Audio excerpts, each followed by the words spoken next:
Lecture का आगाज करते हैं, लेक्चर 29। आज के लेक्चर में पास्ट पेपर की डिस्कशन करेंगे पहले, उसके बाद हम कंसेप्ट स्टडी करेंगे डायरेक्टर्स की कुछ टाइप्स। डायरेक्टर्स की डिफरेंट टाइप्स होती है ना। एक वो डायरेक्टर होता है जो शेयर होल्डर हो, एक वो डायरेक्टर होता है जो एग्जीक्यूटिव डायरेक्टर हो, ठीक है, और एक नॉन एग्जीक्यूटिव डायरेक्टर है, ठीक है, फिर उसके बाद इंडिपेंडेंट डायरेक्टर। तो आज के लेक्चर में हम इन सारी टाइप्स को इकट्ठा एनालिसिस करेंगे और इनमें से कुछ टाइप्स को डिटेल में डिस्कस करेंगे, खास तौर पे इंडिपेंडेंट डायरेक्टर कि ये कौन होता है, क्यों इसको ऐड किया जाता है बोर्ड में, और इसको ऐड करने के पीछे बेसिक पर्पस क्या है, ऑब्जेक्ट क्या है। लेकिन इन डायरेक्टर्स की तरफ चलने से पहले प्रीवियस लेक्चर में से कोई क्वेश्चन पूछना चाहते हो, पूछ लीजिए।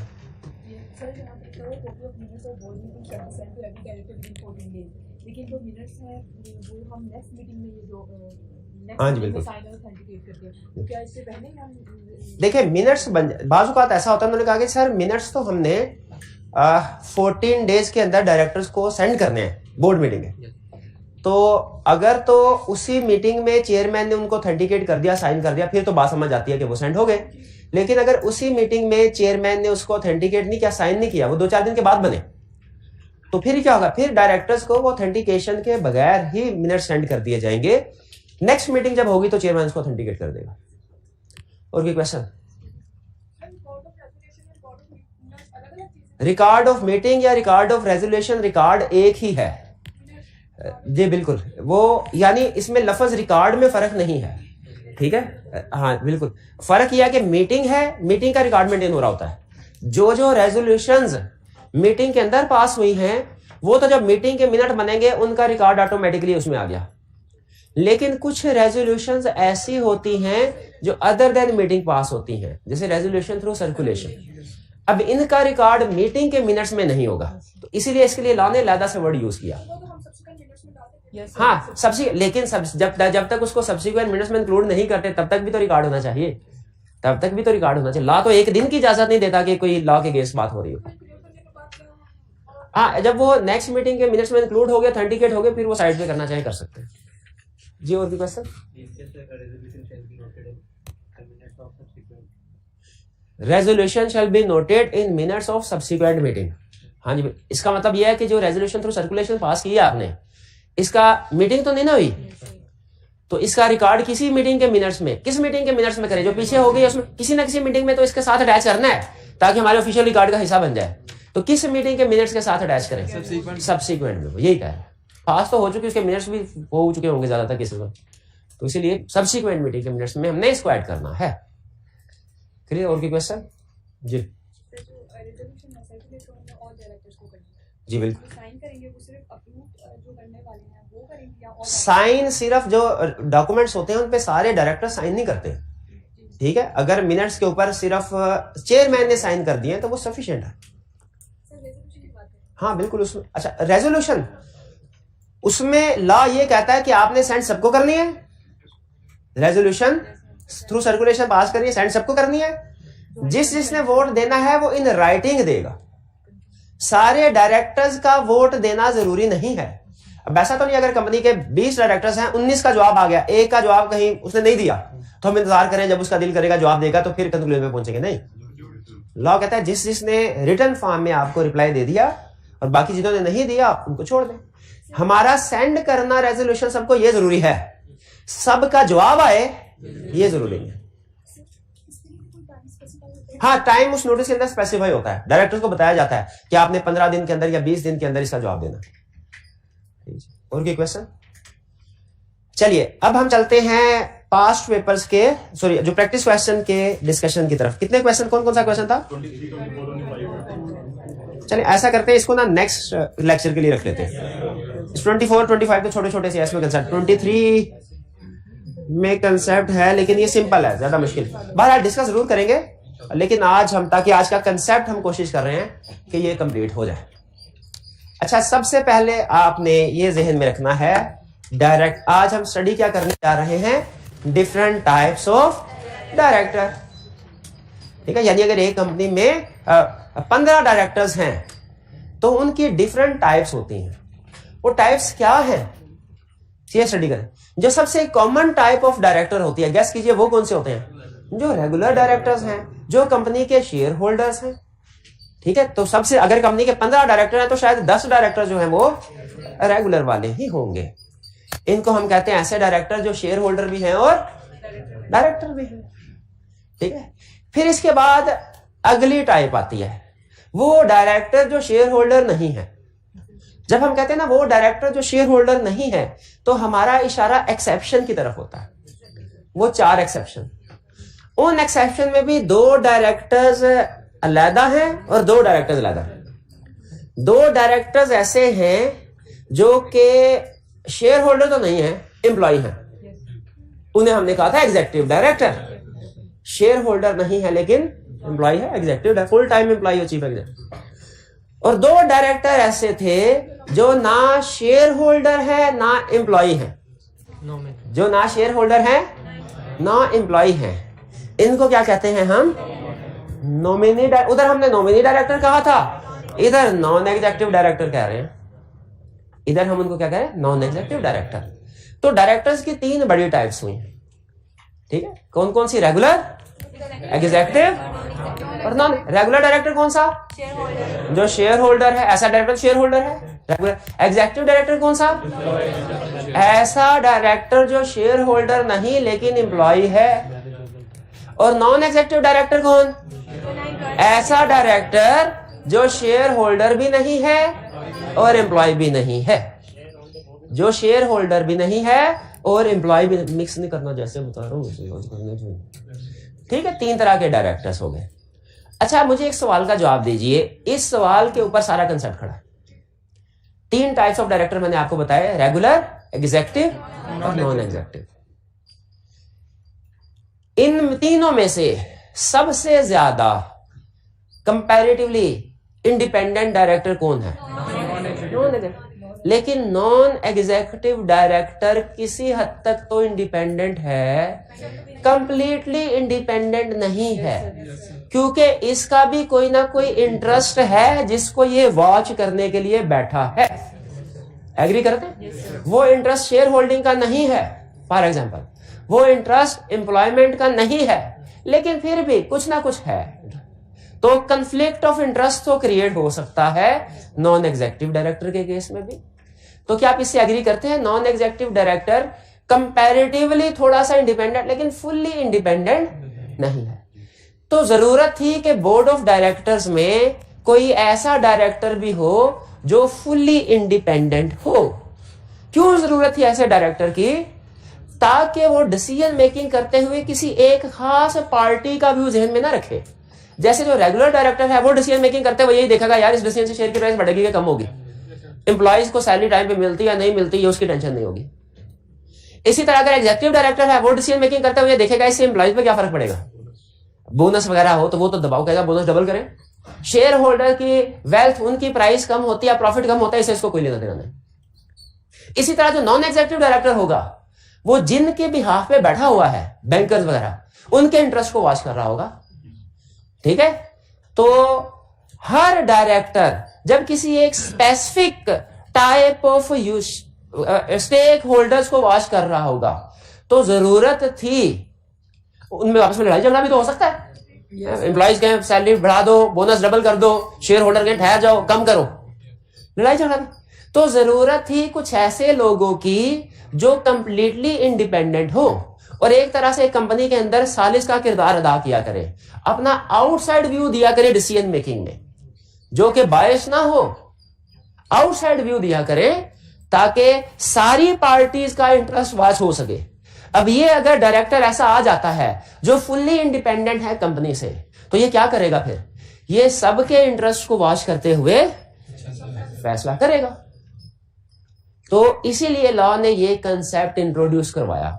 ऐसे डायरेक्टर को कहते हैं इंडिपेंडेंट डायरेक्टर। ऐसे डायरेक्टर को क्या कहते हैं? Independent director. तो कंसेप्चुअली क्या हमें समझ आ रहा है डायरेक्टर की टाइप्स क्या हैं? एक है रेगुलर, एक है एग्जीक्यूटिव, एक है नॉन एग्जीक्यूटिव। लेकिन नॉन एग्जीक्यूटिव भी चूंकि किसी ना किसी लिंक्ड होता है, इसलिए जरूरत थी ऐसे पर्सन की जो कि कंप्लीटली इंडिपेंडेंट हो, जो कि कंप्लीटली इंडिपेंडेंट हो। असल में कंप्लीटली इंडिपेंडेंट होने की वजह से ना मेरा दिल तो यही चाह रहा था कि इस इंडिपेंडेंट डायरेक्टर जो है इसको नॉन एग्जेक्टिव के नीचे नहीं बल्कि अलग कैटेगरी बनाऊं, लेकिन नॉन एक लाइन लिखी हुई थी जिसकी वजह से मुझे इसके नीचे ये इसको ऐड करना पड़ा। उन्होंने कहा था कि नॉन एग्जेक्टिव डायरेक्टर जो है वो इंडिपेंडेंट भी हो सकता है, इंडिपेंडेंट नहीं भी हो सकता। मैं भी हो सकता है वो ये कह रहे हो कि जी उसे अपॉइंट किसी बैंकर ने किया है लेकिन फिर भी वो कहे कि मैं हक सच का साथ दूंगा, है हक। तो नॉन एग्जेक्टिव डायरेक्टर इंडिपेंडेंट हो, हाँ एग्जेक्टिव डायरेक्टर कभी इंडिपेंडेंट नहीं हो सकता, एग्जेक्टिव डायरेक्टर कभी इंडिपेंडेंट, नॉन एग्जेक्टिव हो भी सकता है। बहरहाल आप अगर इसकी अलहदा से भी इंडिपेंडेंट डायरेक्टर की कैटेगरी बनाना चाहें तो बना सकते हैं। यहां तक क्लियर। 4 डायरेक्टर, इसमें असल में कंसेप्ट क्लैरिटी ज्यादा है, मैं पॉइंट्स याद करना इतना अहम नहीं है। कंसेप्ट कि डायरेक्टर्स की कितनी टाइप्स हो गई? 4, regular, executive, non executive, independent. Non executive और इंडिपेंडेंट थोड़ा थोड़ा मिलते जुलते हैं क्योंकि ये 50-50 इंडिपेंडेंट होता है एक, और एक 100% इंडिपेंडेंट। अब हमने जो डिस्कशन करनी है रेगुलर डायरेक्टर के ऊपर तो डिस्कशन नहीं करनी, ये तो पढ़ चुके, ये भी सारा जो पढ़ा था यही था। क्या था वो? अपॉइंटमेंट कैसे होगी, इलेक्शन कैसे होगा, टेन्योर क्या होगा, वो सारा कुछ, क्वालिफिकेशन क्राइटेरिया, वो सारा यही तो था। अब कितना को पढ़ेंगे और बस ये खत्म। एग्जेक्टिव डायरेक्टर हमने इसको एक्सेप्शन में कवर कर लिया, इसको भी पढ़ने की जरूरत नहीं। आज के लेक्चर में हम फोकस कर रहे होंगे नॉन एग्जेक्टिव डायरेक्टर और इंडिपेंडेंट डायरेक्टर, ठीक है। अब ये तो आपको पता है नॉन एग्जेक्टिव डायरेक्टर वो ना शेयर होल्डर है ना एम्प्लॉई। वो अगर बेनिफिशियल शेयर होल्डर होता तो वो इधर आ जाता, एम्प्लॉय होता तो ये एम्प्लॉय या शेयर होल्डर, लेकिन फिर भी कुछ ना कुछ इसका इंटरेस्ट है। किस वजह से? वो लेंडर जिसके भी यहां पे आया उसकी वजह से। अब लॉ कहता है, इसकी डेफिनेशन सुन लो और ये ध्यान में रखें। बाज़ औक़ात एक होता है कंसेप्ट, एक है लीगल डेफिनेशन। जब लॉ मेकर डेफिनेशन बना रहे होते हैं ना तो उसके सामने ये पर्पस नहीं होता कि सीए के स्टूडेंट से इसको याद करना है तो थोड़ी सी आसान बना दें। नहीं, उनके लिए उनका पर्पस क्या होता है कि प्रैक्टिस कोई लूप, इसलिए वो इच्ची बिच्ची भी ऐड कर देते हैं, कोई चीज रह ना जाए जो बाद में मसले का बायस बने। तो अक्सर जब लॉ की डेफिनेशन या लॉ के पॉइंट्स आ रहे होंगे ना तो कुछ इक्का दुक्का पॉइंट्स, 10 पॉइंट्स है ना, तो उसमें 1 या 2 पॉइंट्स हो सकता है ऐसे भी हो जिनकी रीजन आपको समझ ना आ रही हो, जो आपको लग रहा हो यहां पे मिसफिट है। तो समझ जाए कि ये जो मिसफिट पॉइंट हमें लग रहा है ना, ये लॉ मेकर के जहन में कोई खास सिचुएशन थी जो हमारे जहन में इस वक्त नहीं है क्योंकि हमने प्रैक्टिस नहीं की। लॉ मेकर के कोई खास सिचुएशन थी, उसको जहन में रखे उसने कवर किया, तो हम क्या करेंगे, उसको याद कर लेंगे। इन शॉर्ट लॉ की डेफिनेशन अगर आपको 70-80% भी याद समझ आ जाए ना, बहुत है। याद 100% करनी है, 100% समझना जरूरी नहीं है। क्या बताया? तो अब मैं आपको नॉन एग्जेक्टिव डायरेक्टर की सारी डेफिनेशन, उनके पॉइंट समझाने लगा हूं और इंडिपेंडेंट डायरेक्टर के पॉइंट्स भी समझाने लगा हूं। उम्मीद है मोर देन 90% समझ आ जाएगी। लेकिन अगर किसी कोई पॉइंट एक आधा समझ में नहीं आता तो आपने क्या करना है, लगा लेना, सिंपल। लॉ में आपको पता है कभी कभार डेफिनेशन में ये काम करना पड़ता है। अब नॉन एग्जेक्टिव डायरेक्टर की डेफिनेशन, अच्छा एक है कंसेप्चुअल डेफिनेशन, एक है लीगल। कंसेप्चुअल डेफिनेशन ये है जो कंसेप्ट बिल्ड करने के लिए आपने याद रखी, एग्जाम में नहीं लिखनी। एग्जाम वाली डेफिनेशन ये है। कंसेप्चुअल डेफिनेशन क्या है? जो ना एम्प्लॉय है ना share holder. Conceptually regular director की डेफिनेशन, वो जो शेयर होल्डर, ऐसा डायरेक्टर शेयर होल्डर है। कंसेप्चुअली एग्जेक्टिव डायरेक्टर की डेफिनेशन क्या है? ऐसा डायरेक्टर जो एम्प्लॉय है या सीईओ है। कंसेप्चुअली नॉन एग्जेक्टिव डायरेक्टर के जो ना ये है ना ये है। लेकिन एग्जाम में लॉ ने क्या डेफिनेशन लिखी? नॉन एग्जेक्टिव डायरेक्टर, उसने कहा ऐसा नॉन डायरेक्टर जो एग्जेक्टिव मैनेजमेंट में इन्वॉल्व नहीं है। तो सही है ना, क्योंकि अगर एग्जेक्टिव मैनेजमेंट में इन्वॉल्व होता तो सीईओ वो इधर आ जाता, यहां इधर आ जाता, ठीक है। जो कंपनी के अफेयर्स को मैनेज नहीं कर रहा, सही है, क्योंकि अगर कंपनी के अफेयर्स को मैनेज करता है तो वो ये एम्प्लॉय में आ जाता, वो भी एग्जेक्टिव बन जाता, ये तो नॉन एग्जेक्टिव है। यानी यहां पे एग्जेक्टिव की दोनों उलट। जो कोई रिम्यूनरेशन ड्रॉ नहीं करता except board meeting, board meeting के अलावा कोई रिम्यूनरेशन ड्रॉ नहीं करता, सिर्फ बोर्ड मीटिंग अटेंड करने के पैसे लेता है। जाहिर है कोई दूसरी रिम्यूनरेशन लेता है तो उसका मतलब ये होता है कि कोई दूसरा काम भी कर रहा है। तो वो तो फुल्ली वो तो अनरिजर्वेड ना, तो इसलिए वो क्या करता है, वो रिम्यूनरेशन भी ड्रॉ नहीं करता, ठीक। और वो beneficial owner of share holder भी नहीं है, वो beneficial owner of share holder. अच्छा शेयर होल्डर, अब लीगल पॉइंट बताऊं आपको, शेयर होल्डर हो सकता है, बेनिफिशियल ओनर नहीं हो सकता। शेयर होल्डर होने में और बेनिफिशियल ओनर होने में फर्क है, ये आपको पता है? मेरे पास एक कंपनी के शेयर्स हैं, मुझे उनसे अक्सर डिविडेंड मिलता रहता है, मैं उनका बेनिफिशियल यानी मुझे शेयर्स का बेनिफिट मिल रहा है। अच्छा मैं लेकिन थोड़ा मसरूफ रहता हूं, फर्ज कीजिए मैं डायरेक्टर नहीं बन सकता, मेरे पास इतने शेयर्स अगर हैं डायरेक्ट, तो मैं फर्ज कीजिए मैं बॉडी कॉर्पोरेट हूं, मैंने इनको डायरेक्टर बना के भेजना उधर, इनको रिप्रेजेंटेटिव बनाना है, लेकिन कंपनी के आर्टिकल्स में लिखा है डायरेक्टर वो बनेगा जिसके पास कम से कम 10,000 शेयर होंगे। इनको मैं अपने बिहाफ पे रिप्रेजेंट करवाना चाहता हूं, लेकिन क्या एज इट इज डायरेक्टर बन सकते हैं? मुझे क्या करना पड़ेगा? अपने कुछ शेयर्स इनको ट्रांसफर करना पड़ेंगे, या कम से कम जॉइंट शेयर होल्डिंग करनी पड़ेगी। अगर मैं अपने शेयर्स इनको ट्रांसफर कर देता हूं, ठीक है, जॉइंट शेयर होल्डिंग के तौर पे ये शेयर होल्डर बन गए, लेकिन डिविडेंड किसको मिलेगा? गैस कीजिए, मुझे, क्योंकि ये शेयर होल्डर तो है, बेनिफिशियल शेयर होल्डर नहीं है। बेनिफिशियल ओनर उस ओनर को कहते हैं जिसको बेनिफिट मिल रहा हो, ठीक है। बाज़ औक़ात ना टैक्स को बचाने के लिए लोग क्या करते हैं, दुकान खरीदी कोई और किसी और के नाम पे किरायानामा कर दिया, ठीक है, तो वो जो किसी और के नाम पे किरायानामा, क्या वो ओनर तो कानून की किताबों में है, लेकिन बेनिफिशियल ओनर नहीं है, क्योंकि रेंट उसको नहीं मिलना, रेंट तो जो ट्रू ओनर है बैकएंड पे उसको मिलेगा। तो ये एक कंसेप्ट है। तो ये नॉन एग्जीक्यूटिव डायरेक्टर में भी कभी कभार शेयर होल्डर तो हो, लेकिन अगर इसके पास शेयर है तो इसके अपने नहीं होंगे, ध्यान में रखिएगा। किसके शेयर होंगे? जिस के बिहाफ रिप्रेजेंट कर में भी। बहरहाल वापिस आ जाते हैं। अब नॉन एग्जीक्यूटिव डायरेक्टर में हमने क्या सीख लिया? ये कौन है? जो कि एग्जीक्यूटिव मैनेजमेंट में इन्वॉल्व नहीं है, मैनेजमेंट में इन्वॉल्व नहीं है, रिम्यूनरेशन नहीं लेता, सिवाय बोर्ड मीटिंग आने का किराया तो लेगा, और बेनिफिशियल ओनर नहीं है। ये किस लिए आया? आउटसाइड व्यू दे। लेकिन याद रखिए ये आउटसाइड व्यू दे रहा है, लेकिन आउटसाइड इंडिपेंडेंट व्यू नहीं दे रहा, आउटसाइड लैंडर व्यू दे रहा है। इसलिए ये तो कह सकते हैं आपके किसी हद तक कंपनी से इंडिपेंडेंट, फुल्ली इंडिपेंडेंट नहीं कह सकते हैं। यहां तक बात समझ आ रही है?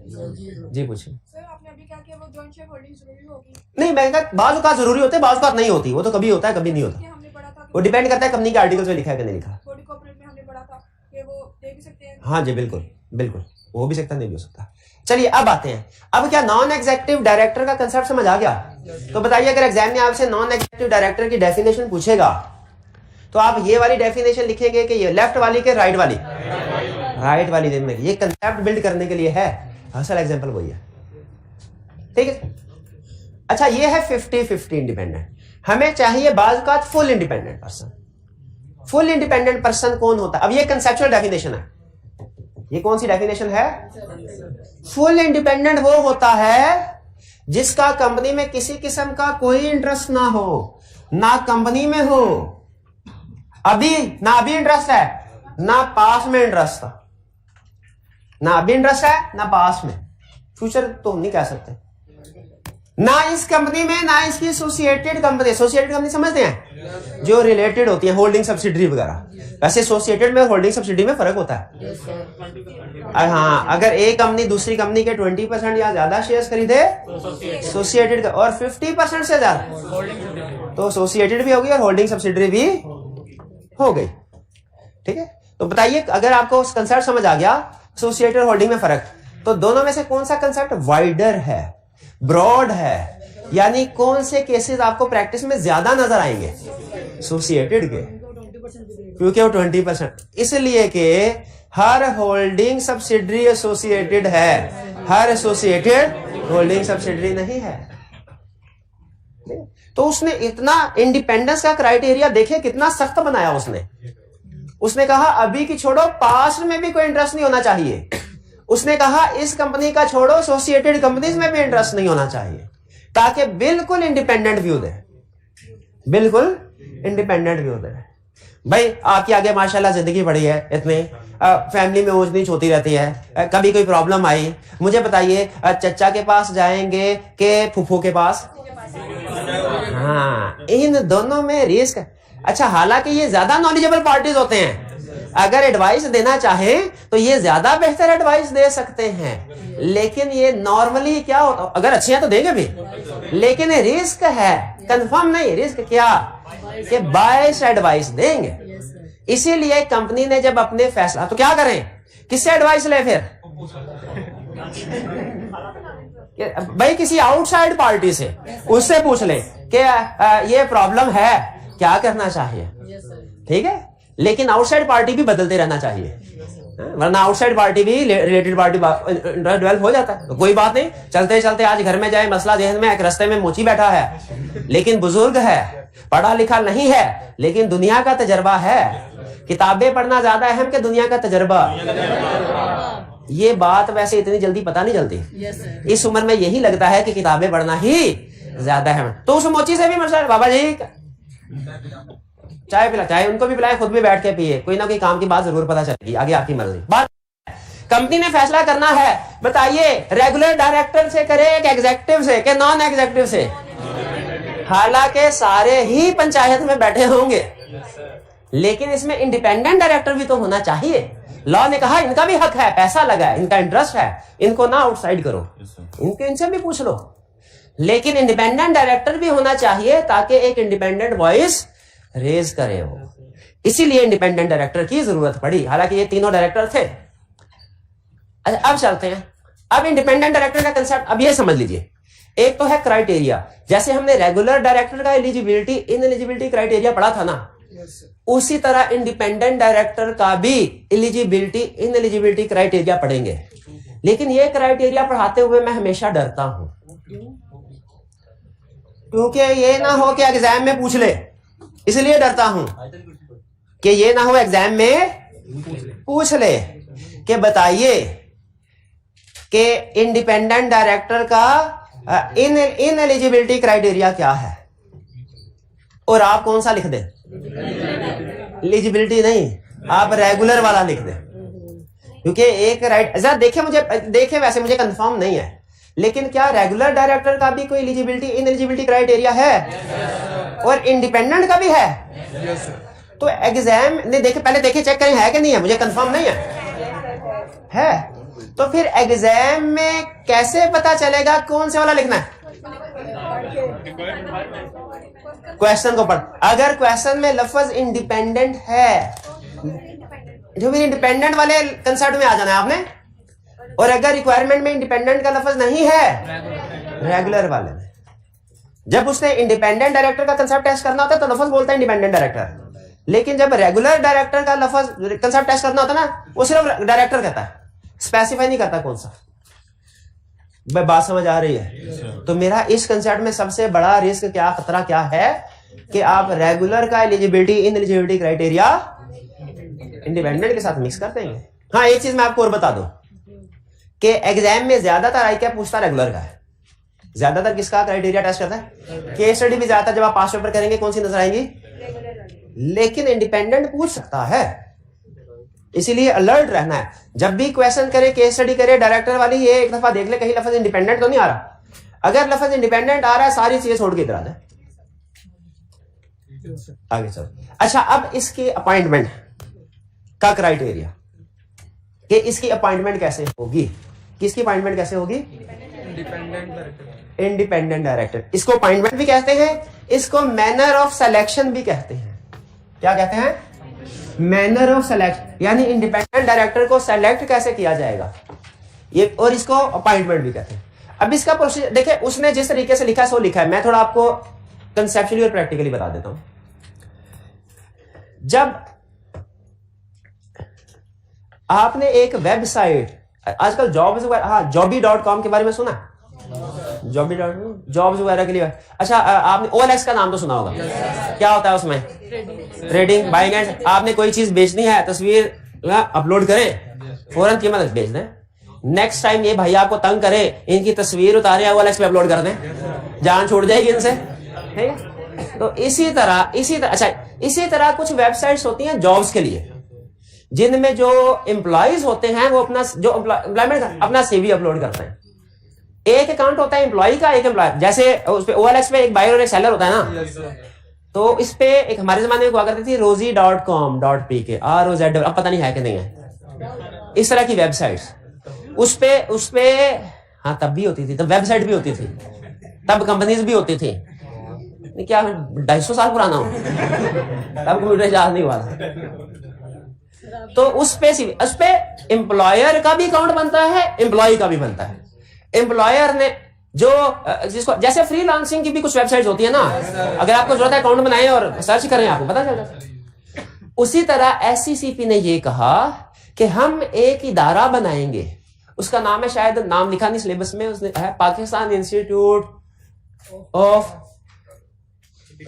PICG है। PICG क्या बनता है? पाकिस्तान इंस्टीट्यूट ऑफ कुछ, पाकिस्तान इंस्टीट्यूट ऑफ CG मुझे नाम भूल गया, सिलेबस में नहीं है ना, तो जो चीज रूटीन से हट गया, कारपोरेट गवर्नेंस है कुछ इस तरह का नाम। इदारा बनाएंगे, इंस्टीट्यूट बनाएंगे, बॉडी बनाएंगे। नहीं वो बना चुके हैं, इंशाल्लाह नहीं अल्हम्दुलिल्लाह, ज्यादा मेरा ख्याल है, वैसे इंशाल्लाह भी है, अल्हम्दुलिल्लाह ज्यादा मुझे अप्रोप्रिएट लगा, अल्हम्दुलिल्लाह माशाल्लाह बन चुका है इदारा। इसकी एक वेबसाइट है, इसकी एक इंस्टीट्यूट बॉडी की। कमीशन ने क्या कहा है, या वो इदारा क्या कहता है? कहता है हम 2 तरह के हम डेटाबेस मेंटेन करेंगे। क्या करेंगे?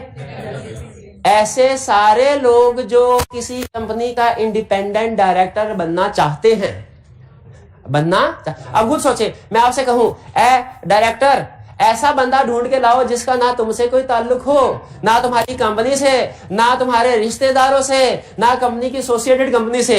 तो कहेंगे सर जी मेरे को क्या पता, मैं बस स्टैंड में चला जाता हूं, हर एक से पूछता रहता हूं।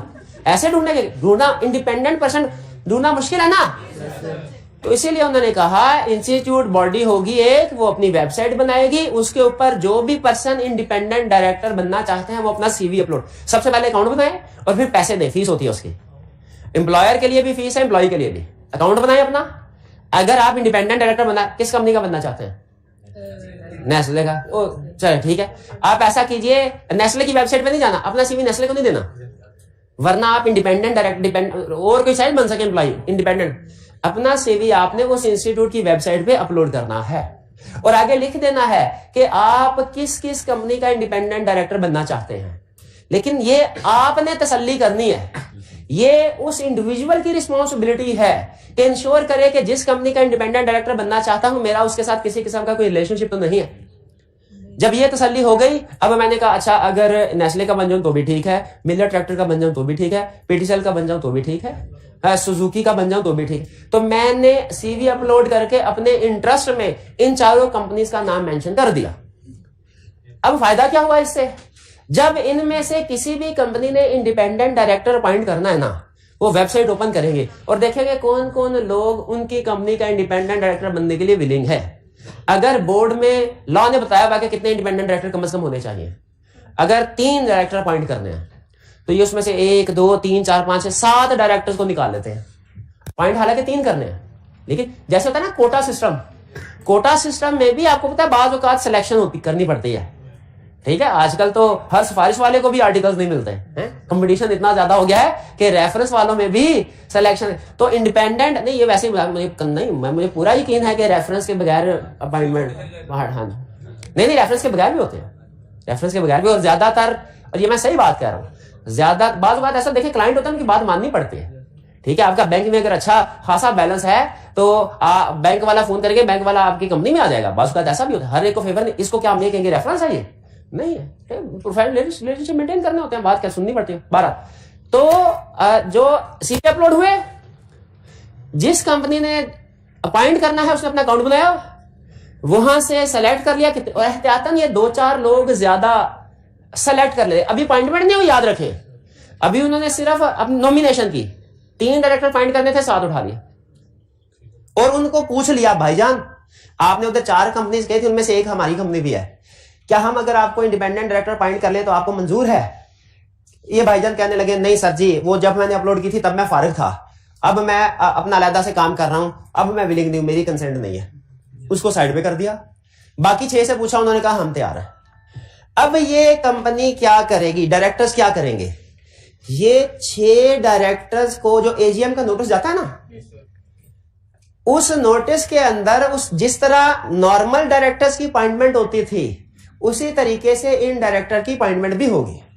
यानी पिक करने का तरीका कार अलग है। पिक करने का, उसके बाद कहा जाएगा ये 6 डायरेक्टर्स हैं, इनमें से 3 को अपॉइंट करना है। और जब एजीएम होगी तो उसमें पूछ लिया जाएगा भाई इन कितने शेयर होल्डर ये चाहते हैं कि इसको इंडिपेंडेंट डायरेक्टर अपॉइंट किया जाए, इसको किया जाए, इसको। वो वोट्स देते हैं, जिसके सबसे ज्यादा वोट्स वो अपॉइंट कर लिया जाता है। क्लियर? लेकिन इस इंडिपेंडेंट डायरेक्टर का कोई इंटरेस्ट नहीं होगा, एम्प्लॉयमेंट नहीं होगी, रिलेशनशिप नहीं होगा, शेयर होल्डिंग नहीं होगी। क्लियर ये बात? यह है इंडिपेंडेंट डायरेक्टर। अब अगर आप देखें तो इंडिपेंडेंट डायरेक्टर की अपॉइंटमेंट में 3 पार्टीज इन्वॉल्व हैं। कौन कौन सी? एक तो इंस्टीट्यूट या बॉडी, एक इंडिविजुअल और एक कंपनी। अब हम यह स्टडी करते हैं इनमें से हर एक की रिस्पॉन्सिबिलिटी क्या है। बेसिक रूल यह है कि अगर इंडिपेंडेंट डायरेक्टर को अपॉइंट करना है तो यह अपॉइंटमेंट एक डाटा बैंक से होगी। डाटा बैंक यानी सीवीज का डाटा बैंक, डाटा बैंक से होगी। वो डाटा बैंक, डाटाबेस कौन मेंटेन कर रहा होगा? इंस्टीट्यूट या बॉडी, जिसको कमीशन अथॉराइज करेगी, जिसको कमीशन अथॉराइज। हाँ, अगर कमीशन चाहे तो किसी केस में कह सकता है कि इस इंडिपेंडेंट डायरेक्टर को इसने अपना डाटा बैंक में सीवी नहीं भी अपलोड किया, फिर भी इसको अपॉइंट कर दो। कमीशन एक्सेप्शन दे सकता है, आपको पता है, किसी भी चीज एक्सेप्शन दे। लेकिन नॉर्मली इंडिपेंडेंट डायरेक्टर की अपॉइंटमेंट कैसे होगी? डाटा बैंक में से। अब ये डाटा बैंक कौन मेंटेन करे? अब ये 3 हिस्सों में कंसेप्ट जा रहा है। इंस्टीट्यूट की रिस्पॉन्सिबिलिटी है, इंडिविजुअल की क्या रिस्पॉन्सिबिलिटी है, कंपनी की क्या? सबसे पहले इंस्टीट्यूट या बॉडी जिसको कमीशन ने ऑथराइज किया है, ये मेंटेन करेगी डाटा बैंक। किन लोगों का डाटा बैंक से बोला डाटाबेस? किन लोगों का? जो एलिजिबल है इंडिपेंडेंट डायरेक्टर बनने के लिए और विलिंग भी हैं। एलिजिबल भी है, विलिंग भी है। लेकिन याद रखें, लॉ में क्लियरली लिखा हुआ है वो एलिजिबल है कि नहीं, इसने सिर्फ डाटा बैंक मेंटेन करना है। कोई पर्सन इंडिपेंडेंट डायरेक्टर बनने के लिए एलिजिबल है कि नहीं, ये उस पर्सन ने खुद भी देखना है और अपॉइंटमेंट करने से पहले कंपनी ने भी देखना है। इस इंस्टीट्यूट ने नहीं देखना। इसने ये नहीं देखना कि जो आपने डिग्री जमा करवाई है वो जाली है कि असली है। ये इंडिविजुअल की जिम्मेदारी है कि इंश्योर करे डिग्री असली, और कंपनी की जिम्मेदारी है कि अपॉइंटमेंट से पहले चेक कर ले, ड्यू डिलीजेंस कर ले। ड्यू डिलीजेंस का मतलब है इंक्वायरी कर ले, इन्वेस्टिगेशन कर ले कि जो सीवी पे सारी इंफॉर्मेशन है वो ठीक है। यानी इंस्टीट्यूट आपको सीवी अपलोड करने के लिए एक फोरम तो प्रोवाइड कर रहा है, उस इंफॉर्मेशन की एक्यूरेसी और कंप्लीटनेस के लिए इंस्टीट्यूट लायबल नहीं है। वो इंडिविजुअल की जिम्मेदारी है या कंपनी ने ड्यू डिलीजेंस करके चेक करना है। इंस्टीट्यूट का लेना देना कोई नहीं होगा। जैसे वो OLX पे लिखा होता है बायर और सेलर के लिए इंस्ट्रक्शन कि भाई चीज ध्यान से चेक करके खरीदो फरोख्त करे, कोई 2 नंबरी हुई तो हम जिम्मेदार नहीं होंगे, ये लिखा होता है उसको। वो एक फोरम तो प्रोवाइड कर रहे हैं आपको, प्लेटफॉर्म तो है, लेकिन जिम्मेदारी कोई नहीं। इंस्टीट्यूट में determine terms and conditions for inclusion of name in data bank. इसका मतलब क्या है कि इंस्टीट्यूट कह सकता है भाईजान अगर आपने अपनी एंट्री करवानी है तो पहले अकाउंट बनाए और सालाना फीस भरे। टर्म्स एंड कंडीशन इंस्टीट्यूट की माननी पड़ेगी। टर्म्स एंड कंडीशन से मुराद फीस से रिलेटेड इशू और कुछ फॉर्मेलिटीज। इंस्टीट्यूट की रिस्पॉन्सिबिलिटी क्या है, समझ आ गई? आगे चलते हैं। इंडिविजुअल की क्या रिस्पॉन्सिबिलिटी है? जब वो अपना सीवी डाटा अपलोड कर रहा होगा, एक्यूरेसी और अपडेट। अगर बाद में इंफॉर्मेशन पहले 2 डिग्रीज की थी, 6 महीने बाद तीसरी डिग्री भी आ गई, तो इंफॉर्मेशन एक्यूरेसी और अपडेशन, इसकी जिम्मेदारी किस पे है? To ensure compliance with criteria and other requirements.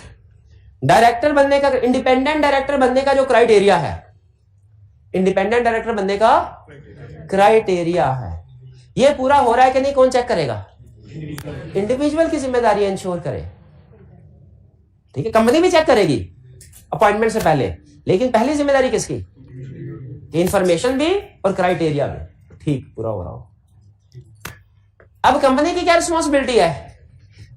एक तो कंसेंट ले ले उनसे कि सर आपकी अपॉइंटमेंट करने जा रहे हैं, आपको इतराज तो नहीं, और दूसरा ड्यू डिलीजेंस करवा ले। ड्यू डिलीजेंस किसको कहते हैं? DIL, इन्वेस्टिगेशन करना, इंक्वायरी करना अपॉइंटमेंट से पहले के वैलिड है कि नहीं, और अंडरटेकिंग लेना है इंडिविजुअल से कि वो ये सारी रिक्वायरमेंट्स पूरी कर रहा है लॉ की।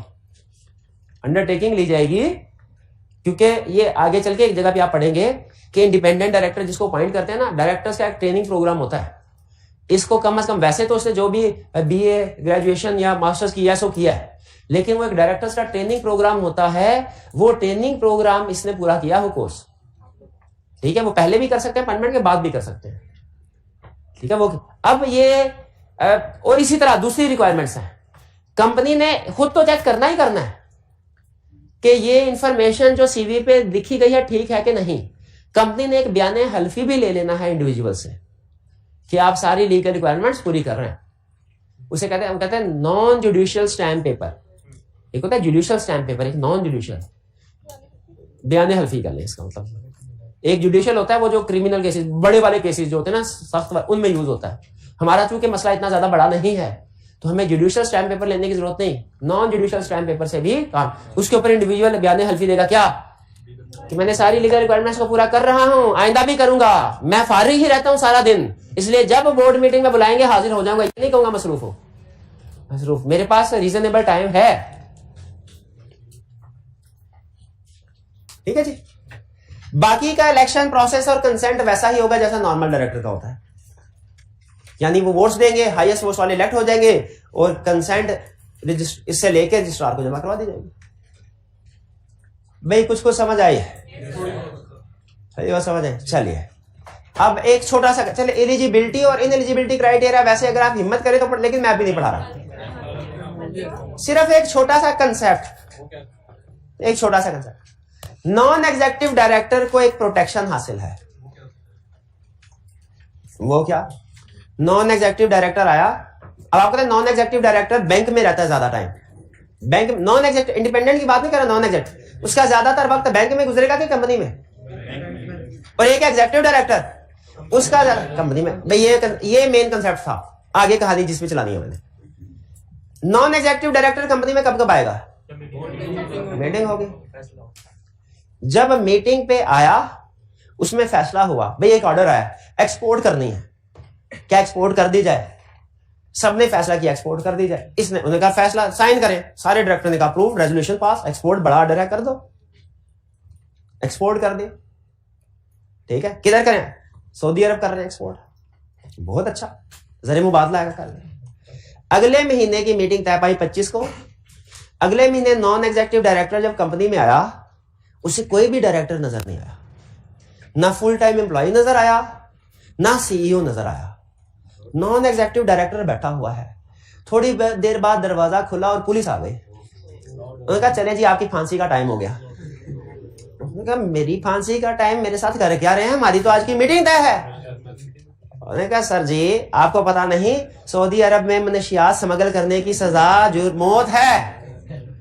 उन्होंने कहा भाई मैंने कब मनशियात स्मगल किया? उन्होंने कहा भूल गए, पिछले महीने जो आपने अप्रूवल दी थी ऑर्डर, तो उधर जाके जब डब्बे खोले हैं तो ऊपर ऊपर ऑर्डर था, नीचे नीचे चेस्ट थी। तो अब सारे लोग जो हैं जो इसमें इन्वॉल्व हैं, आपको याद है कुछ दिन पहले, ये 8-10 साल पहले केस आया था ऐसा, वो जूतियों के अंदर वो मनशियात स्मगल करके वो बेचारे को पकड़ लिया था। वो फिर हमारे रहमान मलिक साहब गए, उसको छुड़ा के लेके आए और इधर के बंदे को फिर पकड़ा उन्होंने। उनका भाईजान आपने मनशियात की है, आप भी इन्वॉल्व हैं, आप मुझे सिर्फ इतना बताइए क्या नॉन एग्जेक्टिव डायरेक्टर को सजाए मौत होनी चाहिए? अब ये कह रहे सर जी मुझे पता ही नहीं है, अगर तो मेरे नॉलेज में हो या मेरी कंसेंट से हो तो मुझे फांसी दीजिए। अगर ये स्मगलिंग मेरे नॉलेज से हो, मेरी कंसेंट से हो तो मुझे फांसी दीजिए, वरना मुझे फांसी ना दीजिए।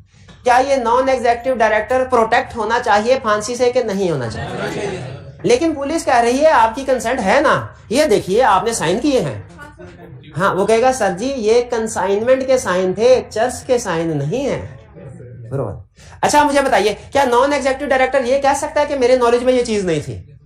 क्योंकि वो, और इसकी बात पे यकीन भी करेंगे लोग, क्योंकि वो कभी कभार ही आता है। तो अगर क्लियर एविडेंस नहीं है ना कि इसकी कंसेंट या नॉलेज थी, कंपनी के अंदर कोई भी इलीगल क्रिमिनल एक्टिविटी होती है, नॉन एग्जेक्टिव डायरेक्टर एज्यूम किया जाएगा जिम्मेदार नहीं है, और एग्जेक्टिव डायरेक्टर एज्यूम किया जाएगा जिम्मेदार, क्योंकि वो पूरा टाइम उधर रहते हैं।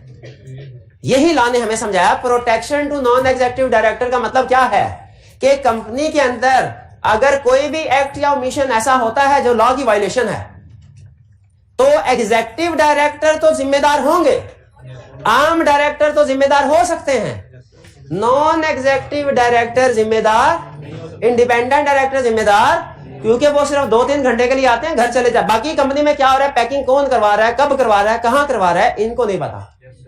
एज्यूम किया जाएगा। हाँ, अगर ये साबित हो जाए कि अंदर खाते ये भी मिले हुए थे तो फिर इसको भी फांसी दे दें। लेकिन प्रोटेक्शन लाने क्या दी, एज्यूम कि अगर इनकी कंसर्न नहीं थी, इनकी नॉलेज नहीं थी, तो इनको नहीं पकड़ना आपने। Protection to non executive director, independent director concept समझ आ गया। चलिए, अब हमारा सिर्फ एक ही कंसेप्ट रह गया इसमें, क्राइटेरिया। चलिए, कोई क्वेश्चन हो तो पूछ लीजिए। इंडिपेंडेंट डायरेक्टर को मिलेगा क्या, उसे बोर्ड मीटिंग अटेंड करने की फीस मिलेगी जो अच्छी खासी होती है, 50,000 से लेके 2 लाख तक भी होती है, ज्यादा भी होती होगी शायद, ठीक है, लेकिन मुझे इतनी रेंज का पता है। चलिए, आज का लेक्चर यहाँ खत्म करते हैं हम। अल्लाह हाफिज।